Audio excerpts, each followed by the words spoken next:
Des origines des installations humaines en savant. Un plafond éclairci, un nouveau plancher, des aménagements au goût du jour. La nouvelle vie de la galerie du deuxième étage prend forme. En tout, plus de 2000 mètres carrés vont être consacrés aux expositions permanentes et temporaires. Près de 20% de surface ont été gagnés grâce à l'aménagement des combles.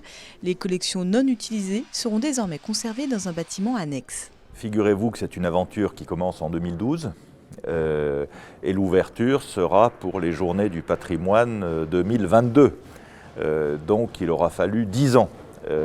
Et un peu plus que nous ne pensions d'ailleurs, parce que nous avons eu beaucoup de surprises avec les fouilles d'archéologie préventive qui ont retardé un peu le chantier, ainsi que le Covid, bien évidemment, avec les mesures sanitaires. Mais finalement, ce n'est pas si grave.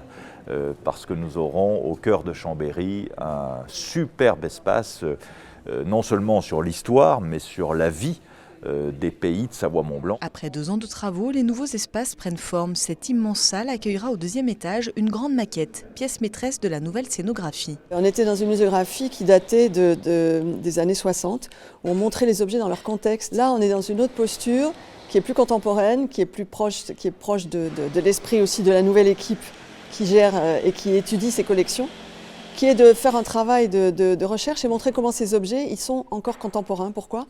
Parce qu'ils nous racontent l'évolution des métiers, l'évolution des pratiques, aussi bien au niveau de la économique qu'au niveau écologique, qu'au niveau de l'alimentation, qu'au niveau du tourisme par exemple de montagnard. L'extérieur du bâtiment aussi se transforme.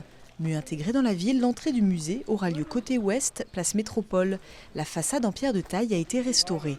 Le projet en lui-même, c'est une nouvelle strate qui s'ajoute aux autres et qui rentre en dialogue avec l'histoire du monument. Donc il y a le parti, c'est un parti de mise en valeur réciproque et simultanée des traces de l'histoire et de l'intervention contemporaine qui est le support du nouveau projet.